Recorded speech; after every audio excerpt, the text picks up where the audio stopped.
For almost 50 years, Midway USA has been America's go-to source for just about everything for shooting, hunting, and the outdoors. Go to midwayusa.com to see our latest deals and promotions and take advantage of our super fast same-day shipping. If you need a cooler, a new fishing rod, another rifle, ammo, or a reloading press, you can find it all at midwayusa.com. Thanks for your business. Hunting is not easy. It never has been. It takes dedication, motivation, a lot of patience, and quality gear. If you manage a food plot, put up stands, or need just one more game camera, we can help at midwayusa.com.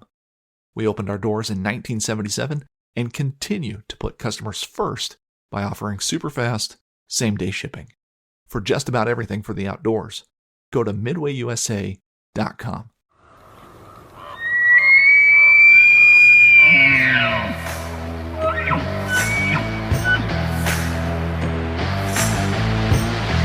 Just be sitting up there jacked with Pepsi. I'm there for the pack out. You just got to pack me in.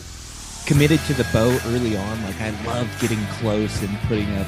You cover a range of stuff on here too, right? Like, we call this the THP World Headquarters. You know, my grandpa Roy Weatherby. I came into like that golden little pocket where there was like 4 or 5 different bowls. Just You're Canadian? We're doing a Canadian podcast. My name's Douglas Bode. I'm Robbie Denning. Roy Candy.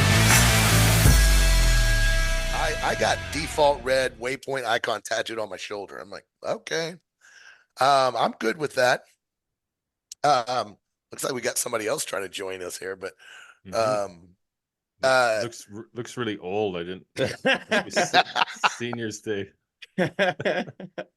So, you know, I cringe when guys tell me that, I'm an OnX guy. I only use OnX, or I'm a Go Hunt guy. And I live and die Go Hunt. I'm like, well, I like it too. Or I use Gaia, or like you Canadian guys. I recommend, if you don't know about Gaia, you need to look at it very carefully. It's got a tremendous amount of Canadian tools. We've talked about that before on podcasts, but it is a very valuable tool. Here in the West, and even for Canadians, I think, is from what I've seen with it. It's one of my favorite apps.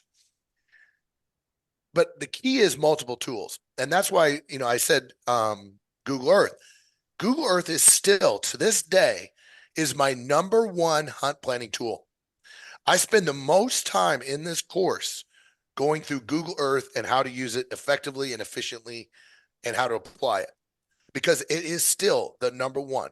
Now, the apps are getting better and better and better, guys. They're getting better all the time. More tools, more features, more things. But nobody has the image quality of Google Earth.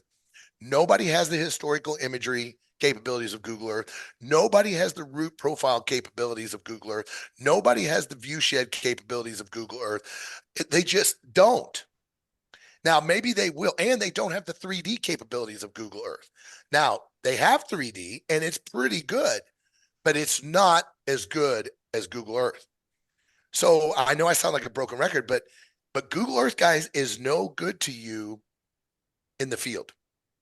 If you're not doing your work now in February, like we're talking about with this podcast, that tool is useless to you in September. This is a tool that has to be used and applied and vetted right now. Not right now, but before the hunt, right? Before the hunt. So when I talk about zones of pressure, I spend an enormous amount of time looking at vehicle accesses, what roads are open, what roads are closed, and what roads are seasonal. And I do not rely on one tool. I look at my hunting apps. I look at my layers, my toolkits that I built in Google Earth. But then ultimately, I go retrieve you guys might want to write this down. I retrieve the geotagged PDF files from the National Forest Service, where I got the most recent motor vehicle closures, and I always lay them out side by side on my map, and I trace the roads to make sure that I'm not missing anything. One of my very, very best hunting areas that I've ever been to was a road that was seasonally closed It closed on September the 6th, which in Montana, you never hear of a road closing after the first week of elk season. It rarely happens, right? It's either they're open or they're not, right? They don't close in the middle of the season. But this one did for some reason. All the apps were wrong. Every app was wrong. Said the road was open, open, open. So I pulled up there. I found it. I pulled up there. There's an outfitter sitting there, young kid. He had some horses. I had my llamas. There was a big ruckus. And we got to talking. He goes, how'd you find this spot? I said, well, to be honest with you, I was a little worried. I said, he said this road closed last week. And he goes, yeah, it does. I'm like, well, that's why I'm here. I gave it a week. I figure after that road closes a week later, the elk might filter back in here because the terrain looks incredible. He says, well, yeah, it is. And he said, you're the first person I've ran into here before like this. I said, because everybody thinks this road's open. And I'm like, yeah. I said, how do they? And he says, they got it bolted. They have a big gate and everything, so you can't get around it. And sure enough, so we talked and he asked me where I was going. And we stayed away from each other, obviously. And I went in, there was hundreds of bulls bugling in this spot.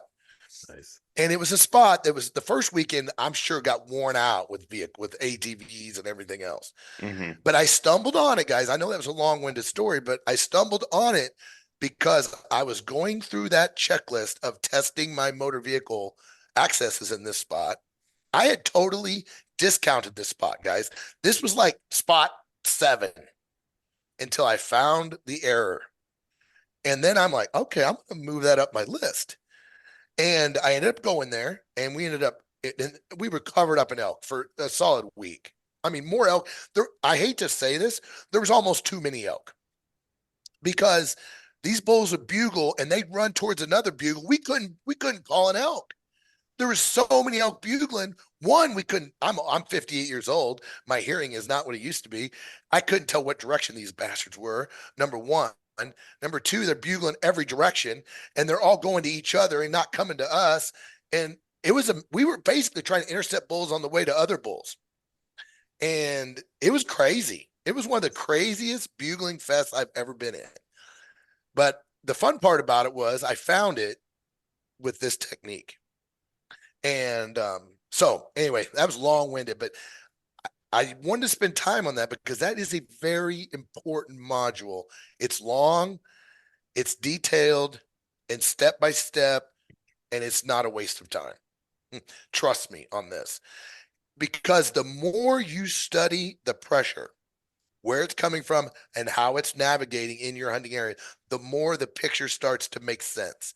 The more you start to really wrap your mind around a hunt area.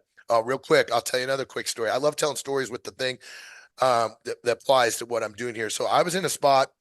We hiked in 6 miles, which isn't that far. We took the llamas in. We take the llamas in. We ran into some elk. It looks good. We set up our camp. Everything's money. We go out in the morning. We're into elk. Called in an elk. We didn't get one. Didn't get him. I was hiking down the trail, and I see this older dude. I'm like, in jeans. He's wearing jeans, blue jeans, and it's rainy, and he's got cowboy boots on, slick bottom cowboy boots and jeans. And he's got a longbow. Nothing wrong with that setup, guys. Nothing wrong with that. But let's just put it this way. He didn't just give me the impression that he was the epitome of fitness. Okay. And I go up to him. I'm like, how did you get in here? I didn't mean it disrespectfully. He goes, well, I just hiked in this morning. I'm like, what do you mean you hiked in this morning? In your jeans? Well, my truck's just parked right over there. I'm like, what do you mean over there? Dude, I missed a road. I studied this area, and this was an obscure road, right? This was a local dude that knew about this road. Mm-hmm. But I did find it on the National Forest motor vehicle use map, but I didn't look at it. It was not on the hunt applications. It was not in there, but it was on there. And this local knew about it. And this dude was like a quarter mile from where we were. And I'm just like, okay, and he didn't mess up our hunting at all. There's no problem. But my point is the time you spend on this is never a waste of time. Mm-hmm. It's never a waste of time. So, okay. It's actually funny that you say that, because the more I paid attention to that, the more intense the pressure, that actually helped my hunting, because I was able to narrow in. Because when you see that and you see the trails, and then in archery, if you're in there, if you go back in late season, you know where all that pressure is coming from. And like, I took my kid out, I knew exactly where those elk were going to be because the pressure was so intense. I could narrow in. I'm like, oh, they can only be in 3 different spots. Yeah. Because the pressure from private and from public is so intensified, the trail access is only limited. Like, oh, they got to be right there. And we went there opening morning. We got them a bull. We found 200 head. So it's so critical. This part was one of the things that just makes your hunts more efficient, even too. Well, it's funny you said that, because I get a lot of questions from Washington, Oregon, guys that hunt areas, high pressure areas, right? Like, like what you're describing. They're like, Mark, I can't get away from hunters. It's impossible. Excuse me. This zones of pressure doesn't apply to me. I said, oh yeah, it's more important for you. Yeah. And they're like, well, what do you mean? I said, guys, I know this is going to sound crazy, but it's easier to, and I'm not discounting you, Derek, on you. It's easier to find elk in higher pressure areas than it is in no pressure areas. Yeah. And everybody's like, oh, what are you talking about? I said, let me give you an example. So if you go into the wilderness, you hike into the middle of the, let's just call it the Bob Marshall. There's no elk there anyway, so let's just use that example. You go into the Bob Marshall wilderness, millions of acres. You got to find the place where these elk want to be, because there's no pressure. There's nobody there. There's no moving them around. You have to find the exact place that they want to be because of the food sources, the North Slope, all the features. But if you take Derek's example, when you're looking at for places where people, the furthest, the most difficult, whatever you want to look at, where people guaranteed you got a high chance of running into elk there.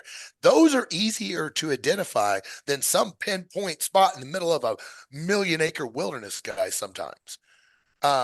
So zones of pressure is absolutely money for guys that hunt high pressure areas. Now, for low pressure areas, it's not as important, because the elk can be anywhere. There's low pressure, but it's still important. And in my case, what's more important in the lower pressure areas is the best access spot, which is going to be the easiest way to get in, easiest way to get out, which is going to be the best for my llamas, or the best for backpacking, or the best for this, the best for that. So when you look at zones of pressure, guys, remember, we're not only, the last thing I'll leave you with on this is, we're not only looking at motor vehicle use. Derek said something in his statement I want to point out.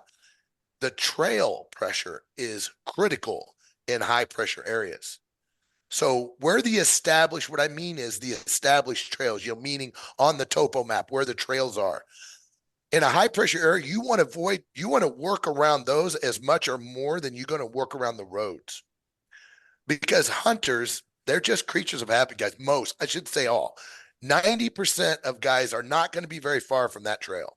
And if you can figure out drainages and ways and routes and ridges that you can stay away from, even a quarter mile away sometimes, guys, half a mile away from those established trails, is a really key part of my planning when I'm looking at a higher pressure area. So keep all that in mind, and that's all covered in the course, in that section, on that establishing zones of pressure section. And I will say, going through the course, the videos are very well detailed.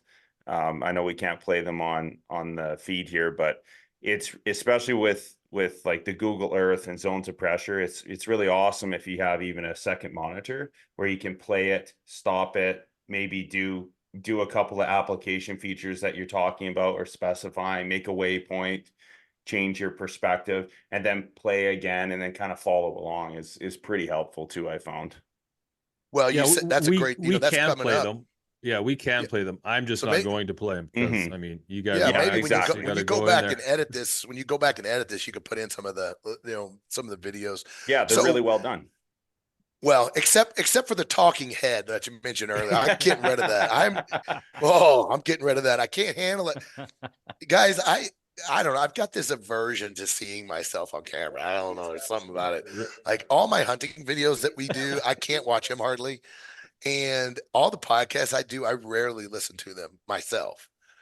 And I was at a I was at a bear hunting event one time and I was speaking, and after it was over, this whole family comes up to me. Like they got like 97 kids, and it's this young wife and young husband. I'm like, man, you guys have been busy. I mean, they got a lot of kids. And his wife comes up to me. She goes, I feel like I know you. I'm like, really? She goes, I listen to you every night when I'm laying in bed. I'm like, because my husband has had this course The on floating for months. head. I'm like, oh my. That's awesome. So, anyway, so when you talked about the tools of the trade, when you talked about your dual monitors, guys, one of the things that I do in that module, and that's coming up, we'll get to that one, it's coming up too, but I want to jump to it since you said something about it, was let's skip I over do right to that one, recommend- and we'll keep rolling through these. okay, I do recommend a dual monitor setup, guys. It's not very expensive.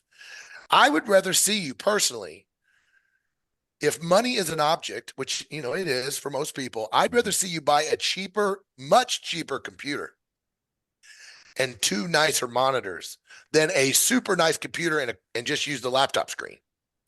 Because remember, all of your hunt planning, it's all web-based stuff, mostly, right? It's all internet-based, browser-based, except for Google Earth Pro. And Google Earth Pro is such an old application, it runs on anything, right? All the things we're talking about do not require high-end computer power. So I would recommend, with technology now, you can Wi-Fi anything just to a regular TV. You can watch that's it right, through everything. guys. Multiple screen. That's the other thing I'll say.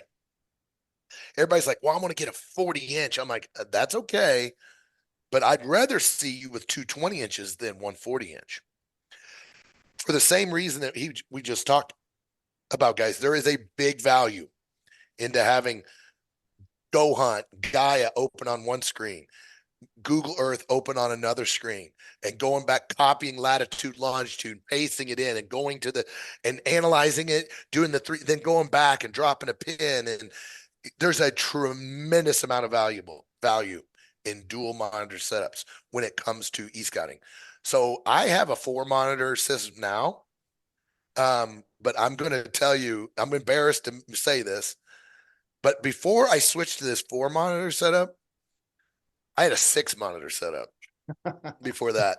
It was like, my e-scouting room was like NASA. It was like, I could put every application that I have, but it was too much. It was more for show than it was for reality. I'd get a headache looking at that. But I am switching now to a bigger monitors, 2. So I'm constantly tweaking this, guys. Now, I'm not recommending you do all this, but I am noticing the best monitor you can get for e-scouting right now is the curved monitors, right? The new curved ones. Now, guys, they have come down in price. I would never have recommended that a year ago or even 2 years ago. They were cost prohibitive. I would never spend that much money on a curved monitor. But this is funny. I was just in Costco and I saw the curved landscape monitors for under $200. I was like, holy cow. This is the you know what I'm talking about, right? On these curved monitors. You guys have seen them. They present the almost incredible 3D resolution. So, and just with the ease of your eyes and to absorbing the big picture, I really like those monitors. I don't have them yet. So I do not have the curved monitors yet, but I am thinking about it right now. So anyway, we're in the weeds, but I get that question a lot, guys. If I'm going to do this, how do I do it? And that's what I recommend is spend more money on monitors than you're going to spend on the computer is the basic. Okay. So hunt parameters was next. And in that module, I'm going to spend very little time on that because we talked about zones of pressure. So this is mainly for newer hunters, guys. This is for guys. This module is really designed for guys that are new. When I say new, under 3 years, 3 years of Western hunting. Because one of the biggest mistakes that Western hunters make is they get on Google Earth, they get on their hunt app, they start looking around. They're like, well, I'm going to go here, here, here, here, here, and here. Well, then when they pull up to Trailhead A, they're like, holy shit, this is way bigger, way steeper, and way further than I thought it was, right? Mm-hmm. We've all been there. We've all driven up spots and like, oh man, this looks a lot more interesting than I thought. So guys, it's real easy to hike around these mountains on Google Earth. But when the truck actually goes into park and you've got to pull that backpack out of the back and you got to make your way to that first camp, and that camp is 9 miles away and you're really only capable of doing 4 miles away, you got a problem, right? You got a big problem. And we did, just to cut you off there, this is that exact thing happened to me and a buddy. We were going into this area and I'm going to say this the nice way, he's just out of shape. So we get there and we start looking at it and he's like, he was intimidated right away. I was like, well, it won't be so bad. We'll just, we'll zigzag up through and we'll make our way up, and we're in no rush. We got a third of the way up and he pulled the plug. He couldn't do it. So we had to come up with something for the other 3 days. And, we had set our goals and I had done a lot of ski scouting on that area, and I know it holds good mule deer. And it's just, obviously we didn't see a single thing after that because we spent a lot of time in areas that we just weren't, that you hadn't planned to be in, right? Yeah, exactly. Yeah, guys. And so that's such a good story, but unfortunately that is so common and what happens with that story, Kevin, is unfortunately a lot of people that happens to, that ends their Western hunting careers. Yeah. A lot of guys are like, I'm just not cut out for this. And it's not because they're not cut out. It's just because they did not have a plan. Guys, you can kill elk right by the freaking road. You do not have to be 20 miles in to kill an elk. Now, I like to go deep because I like to be no people, unpressured elk. I just like it. I'd rather hunt less elk in a remote backcountry just spot where I'm kind of by myself than I'd rather hunt more elk by the road. And that's just me. That's a personal preference. That's got nothing to do with whether there's elk there or not. But a lot of it is how you put it. That's why it comes. This is the time to get into these courses, because you start building a hunt plan, you start doing your e-scouting, and if it seems like it's an area where you feel is going to be very physically demanding, now you get in shape. You start adding that to your hunt plan. Right. You know what you're facing. August. Yeah, exactly. So what a hunt parameter is, guys, it's a real simple concept, but it's something it's one of those things that's so simple and it's so often ignored. So in Google Earth and in CalTopo and in a few of the other applications, you can create a radius. So in Google Earth, for example, is where I use it the most. And the reason I do it in Google Earth the most is because where do I do most of my pre-hunt work? In Google Earth. So I'll go to Trailhead A. If I know that my limit is about 5 miles, okay, I really don't want to be looking at many areas outside of 5 miles with my backpack, right? Whatever it is. Well, I draw a 5-mile radius around that trailhead. And I just leave it on the screen. So when I'm starting to look and I'm starting to e-scout and I'm starting to break it down, guys, that circle gives me a reference to that's my reality zone. Yeah. Right? That doesn't mean I won't creep over the line and look, but how many times are you in Google Earth? And you guys are on there a lot, so it's going to be funny. You guys are going to smile when I say this, I bet. All of a sudden you're looking and you look back and you're like, oh shit, I'm 20 miles from the freaking trailhead here. I'm wasting my time dropping weight pins back here, right? And so I have found that little simple task of dropping that 5-mile radius around the trailhead keeps me grounded and keeps me focused on where I need to be focused. Mm-hmm. Because you can waste a lot of time e-scouting an area that you actually can't actually hunt. And don't forget, I know this is so stupid, it seems so simple, is don't forget that you got to hike in there, but you also got to bring an animal out. Yeah, exactly. So if you're doing elk, guys, now most guys, Kevin, it doesn't matter. That dude's a beast, so it doesn't matter. He just brings elk out one trip. But if you're going to hunt mule deer, your radius is probably going to be a little bigger than if you're going to hunt elk solo. Would everybody agree to that? Mm-hmm. And so maybe your blue zone, your hunt parameter is blue for mule deer, and maybe it's red for elk, and you have one's 5 miles and one's 7 miles, whatever. So I know that sounds like a basic, simple tool, but it is such an effective application.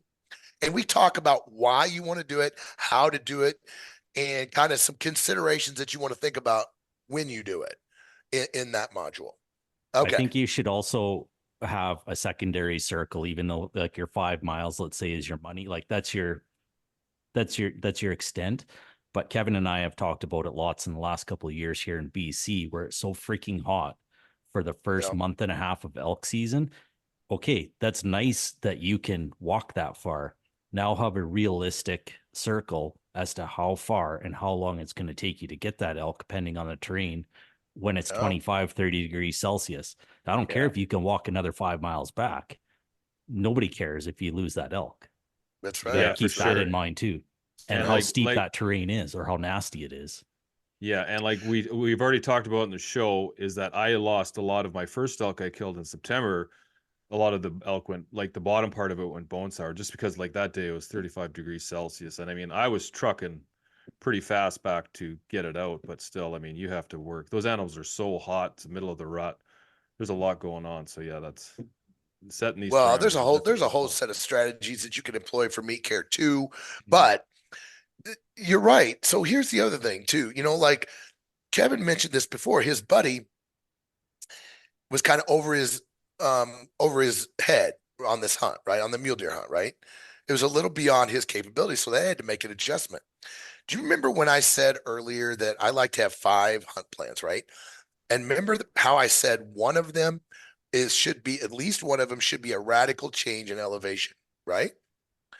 Well, one of them also should be a base camp hunt, meaning from a vehicle, from a base camp. Because what if you get hurt?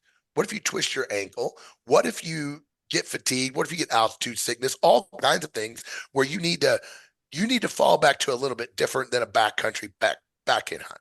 Well, why not have a pre-designed spot that you can hike from the road every day and hunt? That way you're ready to, like if you had that case and you're ready to implement it, you're ready to jump to it if you need to. Now, you know, most cases you're going to be fine on your back 5 miles in. But if it gets hot, you get injured, you get whatever situation causes you to resort to a base camp hunt. So when I set up my strategy of my hunt plan, I've got, like I said, 5 options. One of them is always a radical change in elevation for a lot of reasons. We don't need to get into it right now. Not just snow. And the second one is I always have an option for a base camp hunt. Even though I'm a llama guy, I pack in, guys. I love to pack in, right? I love to go deep, but I always have a vehicle base camp option somewhere in my strategy. And that's right.